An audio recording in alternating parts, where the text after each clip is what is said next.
The Sunday brunch table at the Harrison family estate gleamed with inherited silver and fresh flowers that cost more than most people's weekly groceries. I sat in my usual spot, the chair closest to the kitchen positioned so I could help serve when needed, cutting my omelette into small, precise pieces. "Sophie, more coffee," my mother Diane commanded without looking up from her phone, where she was scrolling through photos of her upcoming Mediterranean cruise. "And this time use the French press. Yesterday's pot tasted like dishwater." "Of course, Mom," I said softly, standing to retrieve the carafe. My older brother Marcus lounged across from me, his tailored suit probably worth more than my monthly rent. At 35, he'd perfected the art of looking important while doing very little. "So Sophie's still working at that. What is it again?" "Community Credit Union." "Regional Federal Credit Union," I corrected gently, pouring Mom's coffee with steady hands. "I'm a loan officer." Right, Marcus said with a dismissive wave. "Very quaint. While you're approving car loans for school teachers, I just closed a $3 million real estate deal." My sister Victoria snorted into her mimosa. "A loan officer. God, Sophie, you have an economics degree from Georgetown and you're working at a credit union. Do you know how embarrassing that is when my friends ask what my sister does?" "I like helping people," I said quietly, returning to my seat. "Helping people," Dad, Robert Harrison, repeated with barely concealed disdain. He'd built Harrison Properties from a single commercial building into a regional empire, and he measured success exclusively in net worth. "At 32, you should be building wealth, not helping people qualify for mortgages they can barely afford." I nodded, taking a small bite of omelette. I'd learned years ago that arguing only made these brunches longer. "Speaking of wealth," Mom said brightly, setting down her phone, "your father and I made an executive decision about your finances, Sophie. We've been monitoring that savings account you've been squirreling money into, the one you opened when you were 25, and frankly it was just sitting there doing nothing." Something cold settled in my stomach. "What do you mean monitoring? You made me co-signer when you opened it, remember?" Mom smiled like she was explaining something to a child. "You wanted my help setting it up because you were worried about doing it wrong." So sweet. I did remember. 7 years ago, fresh out of Georgetown and naive, I'd asked Mom to help me open a high-yield savings account. I'd been intimidated by the financial terminology and she'd seemed so helpful, so maternal, a rare moment of bonding I'd cherished. "What did you do?" I asked, my voice barely above a whisper. Dad leaned back in his chair with the satisfaction of someone about to deliver good news. "We emptied it. Every penny. And before you panic with your usual melodramatics, we invested it properly. Marcus has a development opportunity in the Riverside district, luxury condos, very promising, and we used your savings as part of the family's investment stake." The room tilted slightly. "You took my money?" "We invested your money," Marcus corrected. "There's a difference, sophomore. That account had, about $180,000 in it? Just sitting there earning 2% interest? That's financial ignorance. In my development, you'll see 15 to 20% returns annually. If it succeeds," I said quietly. "When it succeeds," Marcus said firmly. "I don't do failures." Victoria refilled her mimosa. "Honestly, Sophie, you should be thanking them. You've never known how to handle money. Remember when you were 24 and you almost bought that investment property in the warehouse district? Thank God Dad talked you out of that disaster." I remembered. The warehouse district property would have cost me $85,000. It was now worth $340,000. Dad had convinced me it was too risky, that I didn't understand real estate. I'd trusted his expertise. "How much was in the account?" I asked, keeping my voice level. "About $184,000, Mom said casually. "You've been very diligent about your savings, darling. We're actually impressed you managed to accumulate that much on your little salary." My little salary. The loan officer position that paid $52,000 a year. Modest by their standards, comfortable by mine. I'd saved carefully for 7 years, living in a small apartment, driving a used Honda, packing lunches instead of eating out. "I need that money," I said softly. "You need it invested properly," Dad corrected. "Which it now is. Marcus's project breaks ground next month. In 2 years you'll have $220,000, maybe more." "You're welcome. But I didn't agree to invest in Marcus's project," I said, trying to keep the tremor out of my voice. You didn't have to, Mom said brightly. I'm co-signer. I have full legal access to the account. We were actually doing you a favor, saving you from your own financial timidity. Marcus stood checking his watch. Look, Soph, I know change is scary for you. You've always been the cautious one, the one who plays it safe. But sometimes family has to push you toward better opportunities. In a few years you'll thank us. I needed that money for something specific. I tried again, my voice barely audible. For what? Victoria laughed. Another used car? A slightly less depressing apartment? Sophie, you live like a college student. You've never understood wealth building. That's why Dad and Mom are helping you. Dad stood, signaling the end of the discussion. The papers are already signed. Marcus's LLC now holds your investment along with the rest of the family's contributions. You're officially a stakeholder in Harrison Riverside Development. Congratulations. You made me a stakeholder without asking me? We made you a stakeholder despite yourself, Dad said, his tone final. Now if you'll excuse me, I have a tea time. Sophie, clear the table when you're done. Your mother and I are meeting the travel agent about the cruise this afternoon. They left me sitting there, surrounded by empty plates and the wreckage of my carefully constructed financial independence. I cleared the table mechanically, my hands steady despite the panic building in my chest. In the kitchen, loading the dishwasher with china that cost more per plate than I spent on groceries in a week, I let myself process what had just happened. $184,000. 7 years of saving. Gone. Transferred without my consent into Marcus's development project. A project I knew nothing about, had never evaluated, had never agreed to invest in. I pulled out my phone with shaking hands and checked my banking app. The savings account showed a balance of $47.23. The interest that had accrued after they'd cleaned it out yesterday, too recent to steal. I sat on the kitchen floor back against the custom cabinets, and made a phone call to the number I'd memorized but never thought I'd need to use personally. Treasury Department, Financial Crimes Division, this is Agent Rebecca Walsh. Hi Rebecca. It's Sophie Harrison. There was a pause, then her voice shifted from professional to concerned. Sophie? Are you okay? You sound. I need to report a theft, I said quietly. From my personal account. What happened? Rebecca's tone had gone sharp, alert. My family accessed my savings account without permission and transferred the entire balance, $184,000, to invest in my brother's real estate development project. My mother was co-signer from when I opened it 7 years ago. They used that access to empty it. Another pause. Sophie, tell me this isn't the account I think it is. It is, I confirmed. Account number ending in 7734. The one the Treasury Department deposits my secondary compensation into. The Federal Executive Salary Account, Rebecca said slowly. Jesus, Sophie. Your family just stole federal funds. I know, I said softly. Do they know who you work for? Your actual job? No, I said. They think I'm just a loan officer at a credit union. Sophie, Rebecca's voice had gone very quiet. You're the Deputy Director of the Federal Reserve's Special Operations Division. You're not a loan officer. You're one of the highest-ranking financial executives in the federal government. I know what I am, I said. But my family has always seen me as the failure, the disappointment, the one who doesn't understand money. It was easier to let them think I was exactly what they believed me to be.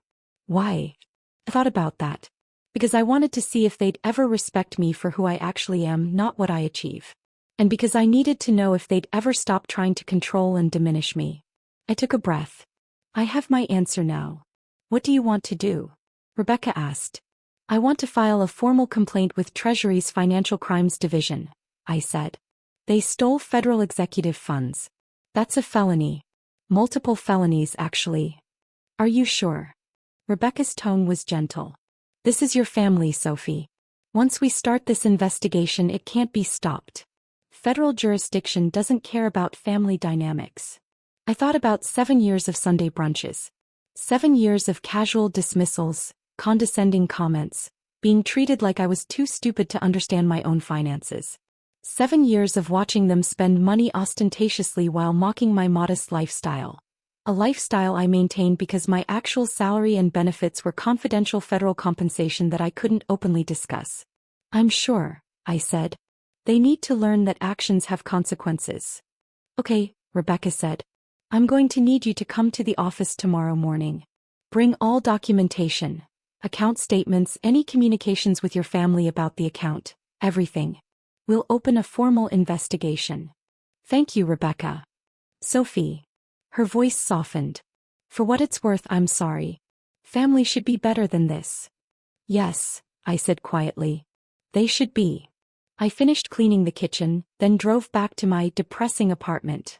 A modest 2-bedroom in a quiet neighborhood that cost $1,200 a month when I could easily afford 10 times that. But federal executives at my level were required to maintain operational security, which meant living below my actual means and maintaining a cover identity for protection. The credit union job was real. I worked there 2 days a week, maintaining my cover and genuinely helping people with loans. The other 3 days I worked at the Federal Reserve's Classified Operations Center, overseeing financial crime investigations, monitoring systemic banking risks, and coordinating with international financial regulatory agencies. My family knew nothing about any of it. Monday morning I met Rebecca Walsh at the Treasury building downtown. At 45, she'd been investigating financial crimes for 20 years and had a reputation for being thoroughly, relentlessly competent. Coffee first, she said, handing me a cup as I entered her office. Then we deal with the felony your family committed. I sat down, cradling the warm cup.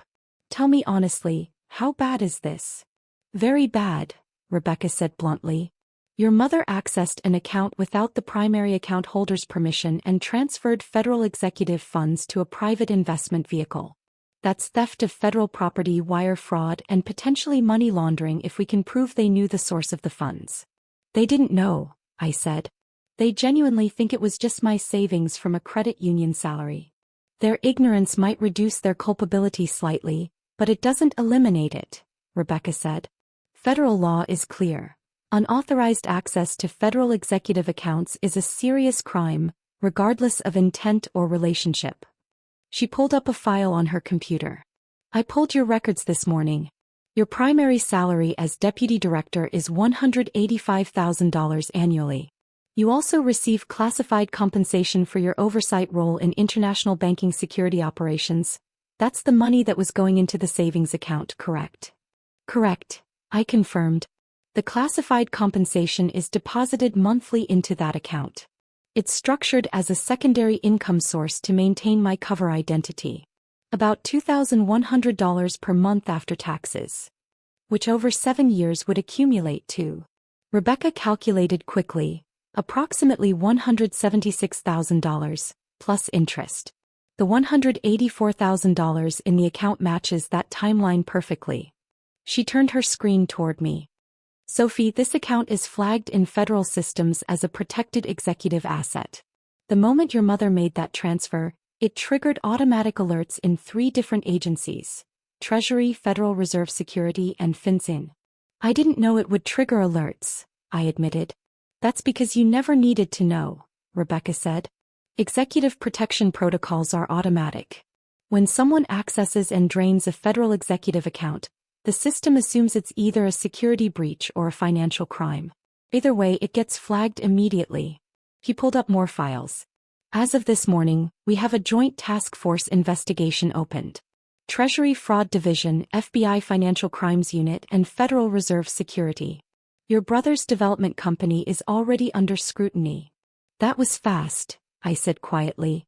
Federal executive protection is taken very seriously, Rebecca said. If someone can steal from a deputy director of the Federal Reserve, what does that say about our security protocols? This isn't just about your money, Sophie. It's about institutional integrity. What happens next? Next, I take your formal statement. Then we execute search warrants for your mother's banking records, your brother's development company, and any other financial instruments where your money might have gone. We'll freeze assets, interview witnesses, and build a case. She paused. Sophie, your family is going to find out who you really are. There's no way to investigate this without revealing your actual position. I know, I said. I'm ready. The statement took 2 hours. Every detail of the Sunday brunch conversation, the history of the account, my mother's role as co-signer, the unauthorized transfer. Rebecca recorded everything, her expression growing more grim as the story unfolded. One more thing, she said when we finished. Do you want to press charges personally or leave it to federal prosecution? What's the difference? Federal prosecution happens regardless. They stole federal funds, so the government has standing to prosecute. But you can also file personal charges for theft and fraud. It makes the case stronger and ensures they can't claim this was just a family misunderstanding. I'll file personal charges, I said firmly. They need to understand this wasn't a misunderstanding. It was theft. Rebecca nodded approvingly. Good. I'll prepare the paperwork. As I was leaving, my phone rang. Marcus. Sophie, we need to talk, he said, his voice tight with stress. Something weird is happening. The bank called this morning and said they're freezing the development company's accounts pending a federal investigation. Do you know anything about this? Yes, I said simply. Yes. What do you mean yes? Why would you know about a federal investigation into my company? Because I triggered it, I said calmly. When you and Mom stole $184,000 from my account, you stole federal executive funds. That's a felony, Marcus. Multiple felonies, actually. There was a long silence. What are you talking about? Federal executive funds? Sophie, you work at a credit union.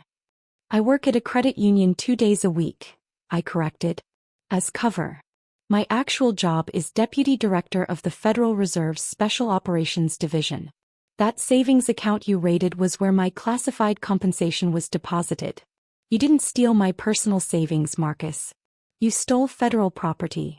That's not possible, Marcus said, but his voice had lost all confidence. You're a loan officer. You live in a shitty apartment. You drive a 2015 Honda.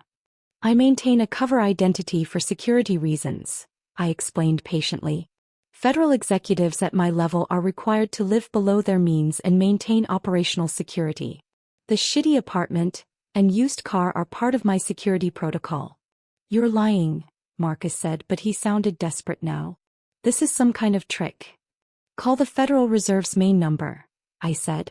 Ask for Deputy Director Sophie Harrison's office. They'll confirm my employment.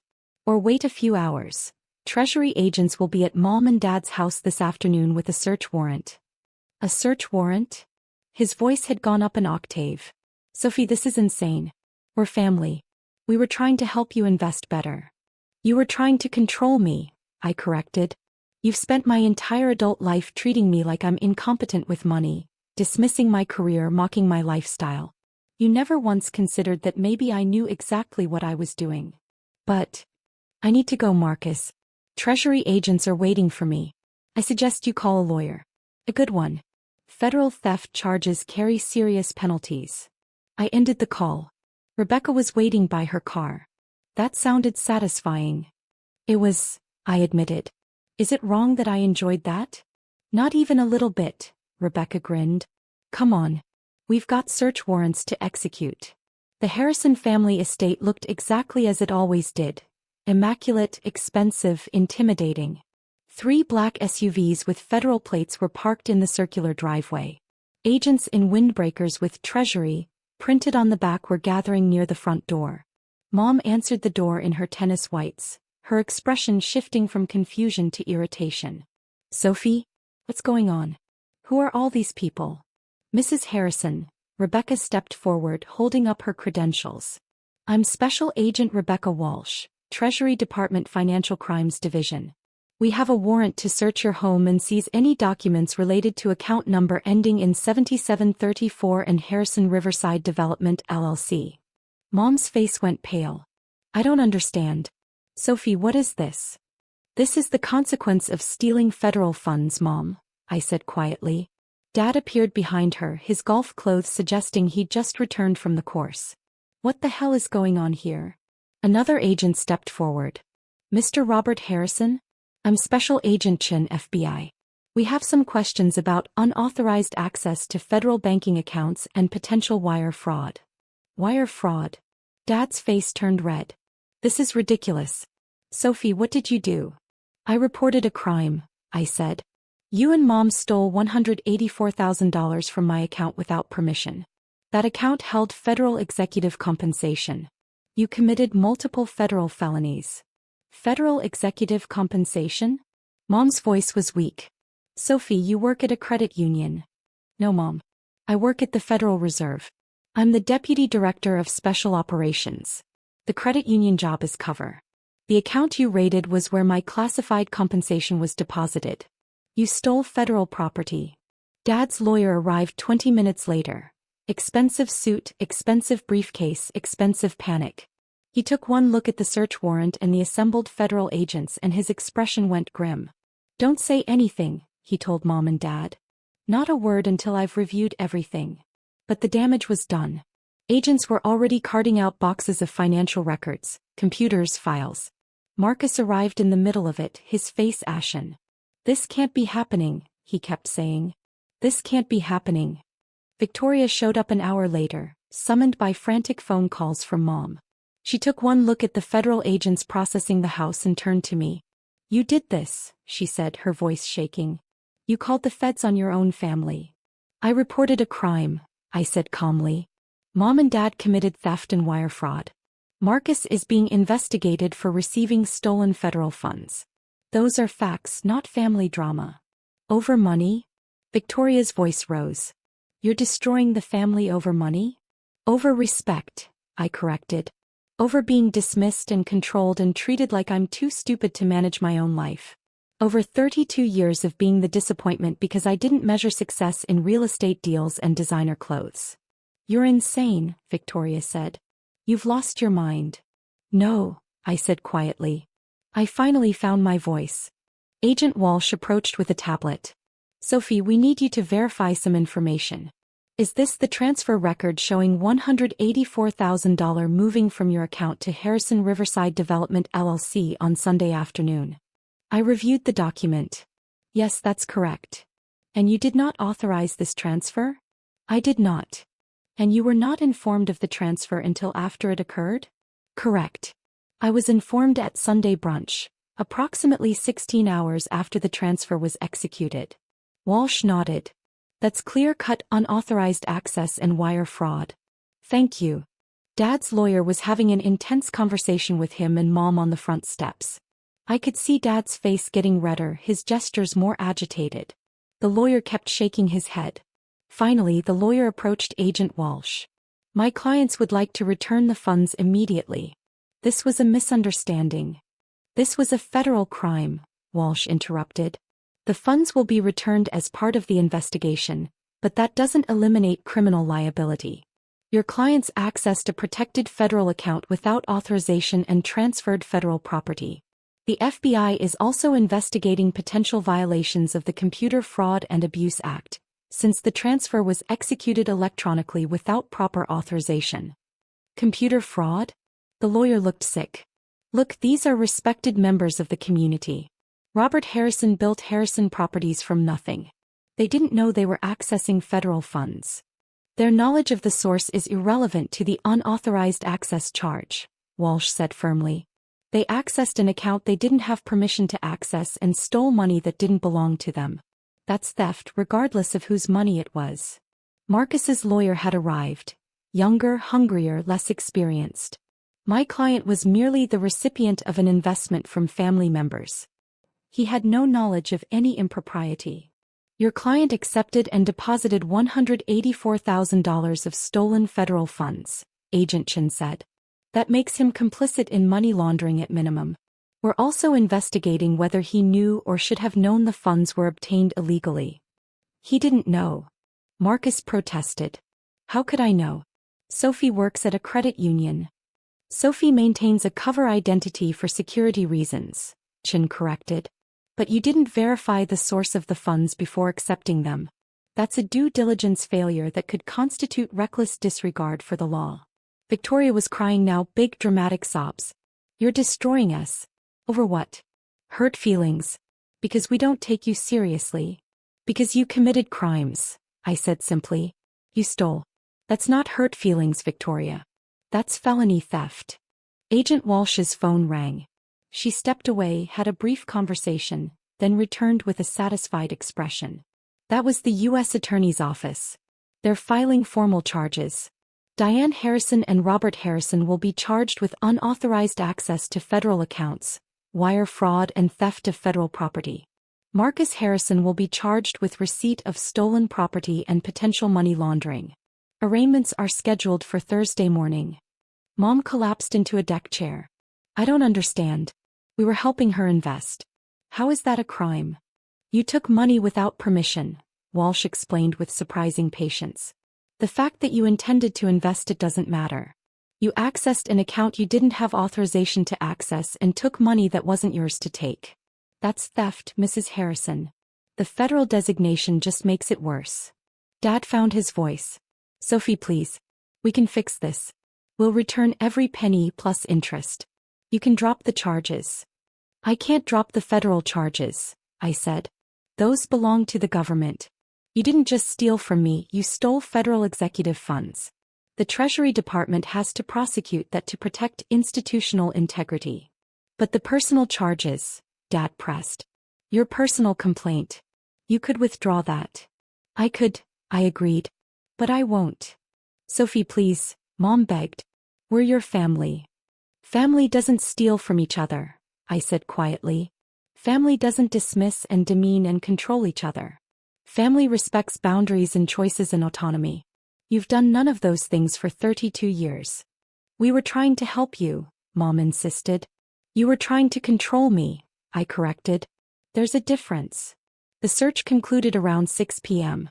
Agents had removed dozens of boxes of records, multiple computers, and had frozen several accounts pending investigation. Marcus's development project was dead. No bank would touch it with an active federal investigation. Agent Walsh approached me as I was leaving. Your family is facing serious charges, Sophie. Wire fraud alone carries up to 20 years. Combined with the other charges, they're looking at significant prison time if convicted. Will they be convicted? I asked. Almost certainly, Walsh said. The evidence is clear. They accessed your account, took your money, transferred it without permission. That's textbook theft. The federal designation makes it aggravated theft.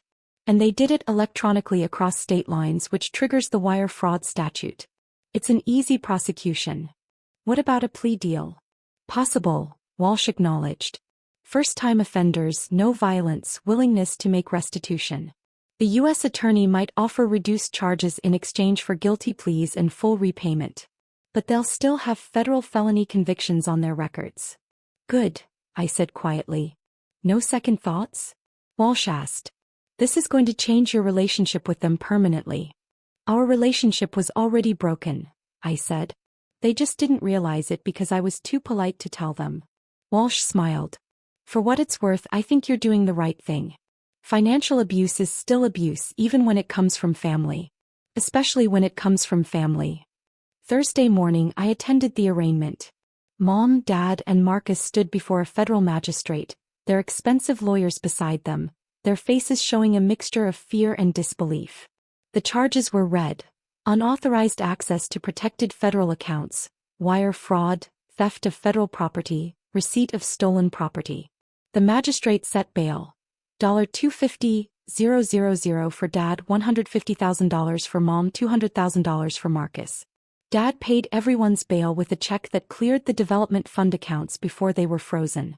Even facing federal charges, he couldn't resist throwing money at the problem. Afterward, in the courthouse hallway, Dad approached me. He looked older, diminished, the confidence stripped away. How long have you been working for the Federal Reserve? He asked quietly. 7 years, I said. Since I graduated from Georgetown. I was recruited directly into the Special Operations Division after completing my master's thesis on systemic banking risks. A master's thesis? Mom looked stricken. You have a master's degree? In financial regulatory policy, I confirmed. From Georgetown's graduate program. I completed it while you thought I was just working at the credit union. You never asked about my education, so I never told you. Why? Dad's voice broke. Why did you hide all of this? Because I wanted you to respect me for who I am, not what I achieve, I said. I wanted you to see me as competent and capable without needing impressive titles to prove it. But you never did. You saw me as the failure, the disappointment, the one who needed rescuing from my own financial incompetence. We were wrong, Mom whispered. Sophie, we were so wrong. Yes, I agreed. You were. Marcus stepped forward, his usual swagger completely gone. The U.S. attorney offered a plea deal. Guilty plea to reduced charges, full restitution, probation instead of prison time. Our lawyers are recommending we take it. That's probably wise, I said. Do you want us to take it? He asked. Or do you want us to go to trial? To suffer more? I want you to take responsibility, I said. Whether that's through a plea or a trial is up to you. But you need to acknowledge that what you did was wrong. Not a misunderstanding, not a well-intentioned mistake. Fraud. Crimes. Dad's lawyer approached.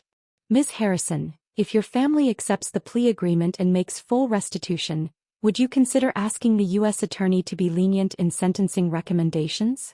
That depends, I said. On what? On whether they actually understand what they did wrong, I said.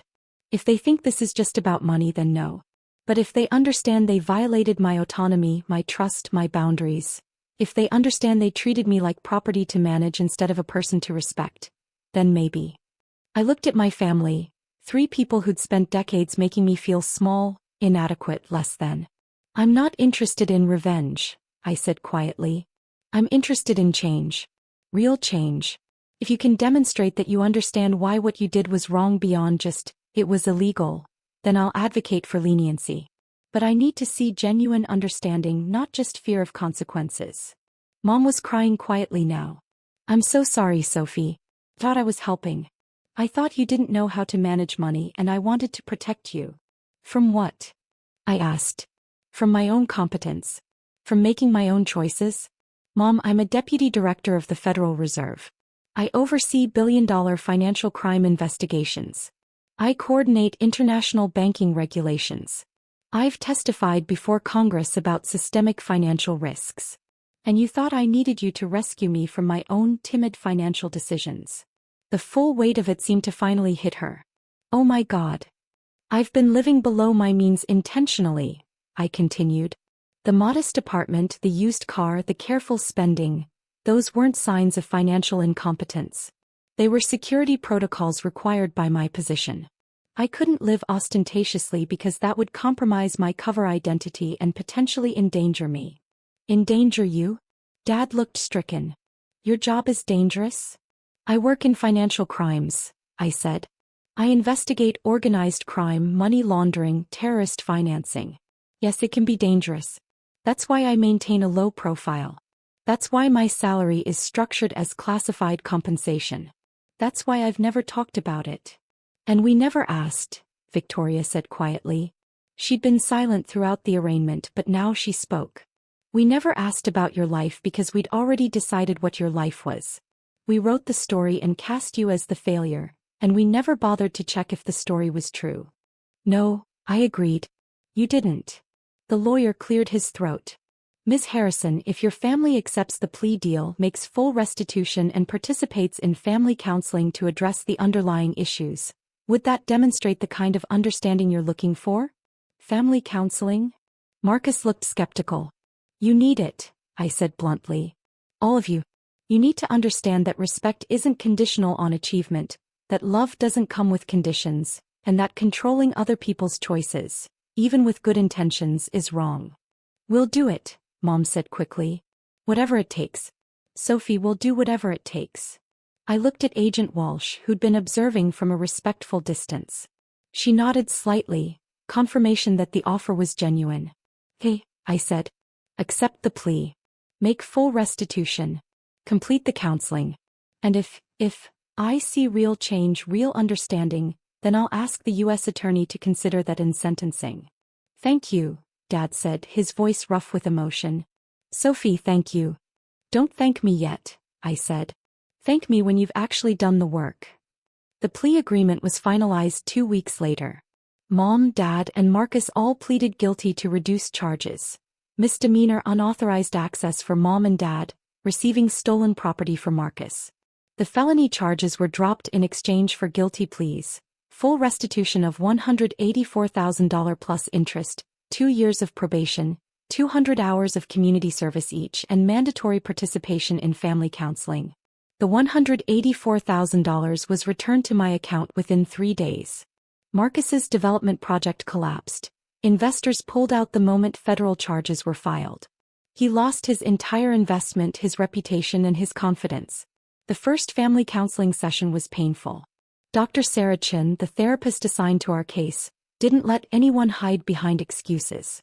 "Let's be clear about what happened here," she said during our second session. "Diane and Robert, you accessed your daughter's account without permission and stole $184,000. That's not a misunderstanding. That's theft. Can you say that?"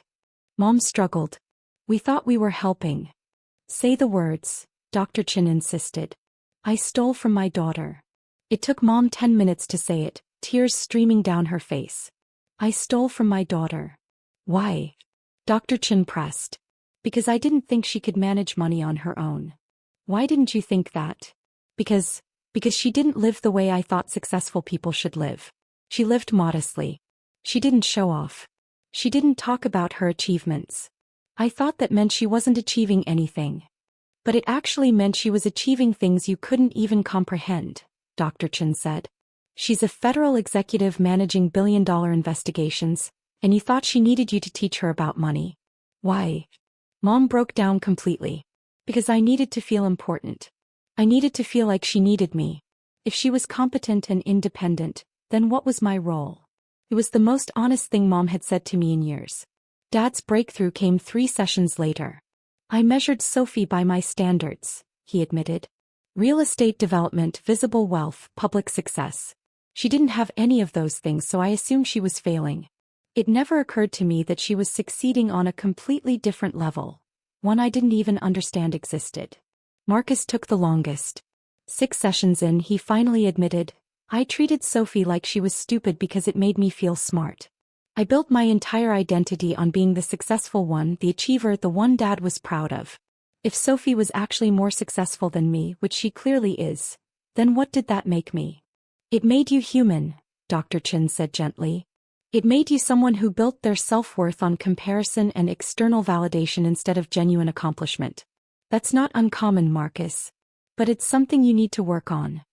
4 months into the counseling process, Mom invited me to lunch. Just the 2 of us at a quiet restaurant far from their usual haunts. "I've been thinking," she said carefully, "about why I never saw you clearly. Why I needed you to be less than you are." "And?" I prompted. "And I think it's because I'm not particularly accomplished myself," she admitted.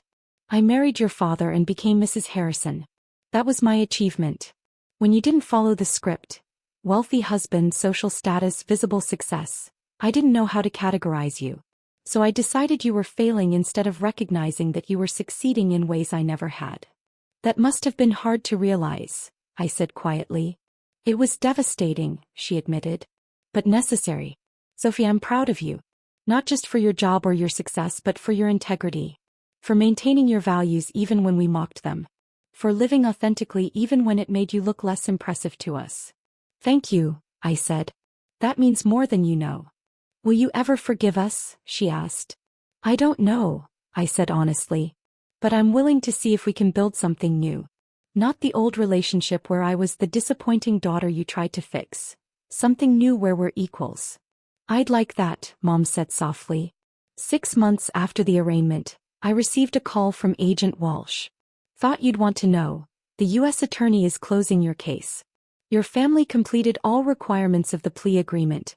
The counseling reports are positive and full restitution was made.